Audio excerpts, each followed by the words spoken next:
উত্তপ্ত কতিপয় শিক্ষক যারা ফ্যাসিস্ট সরকার এখন অন্য দিক থেকে মানে পিছনে তাদেরকে নিয়ে আরেকটি শিক্ষক সমাজে এবং আমরা এখানে উপস্থিত আছি সকলের উদ্দেশ্যে সংক্ষিপ্ত কথা।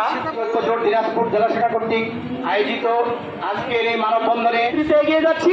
দিনাজপুরে আমরা মঞ্জুর ভাইয়ের নেতৃত্বে এগিয়ে যাবই। কোনো সেই হায়না সরকারের পেটাতরা বিভিন্ন প্রতিষ্ঠান মানুষকে দুঃখ কষ্ট দিয়ে বা বঞ্চনার শিকার করে শিক্ষক কর্মচারী ঐক্যদের দিনাজপুর জেলা শাখা কর্তৃক আয়োজিত আজকের এই মানববন্ধন এই বিষয়গুলি দেখবে এবং আমাদের নেতা অধ্যক্ষ সেলিম ভুঁইয়াদেরকে আমরা সরাই দিব এবং একটা ভালো প্রতিযোগ বিরাজ করবে।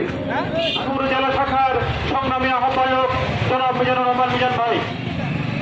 সারা দেশে শিক্ষকদের উপর জুলুম নির্যাতন নিয়োগ বাণিজ্য থেকে শুরু করে শিক্ষকদের উপর জুলুম নির্যাতন করে সাহেবের সঙ্গে বসেন, ডিসি মহোদয়ের সঙ্গে বসেন, বসে এই দেখুন ভাইকে সাথে নিয়ে অধ্যক্ষ সেলিম ভুঁইয়ার নেতৃত্বে যে কর্মসূচি আনতে করে শিক্ষা প্রতিষ্ঠানে আমরা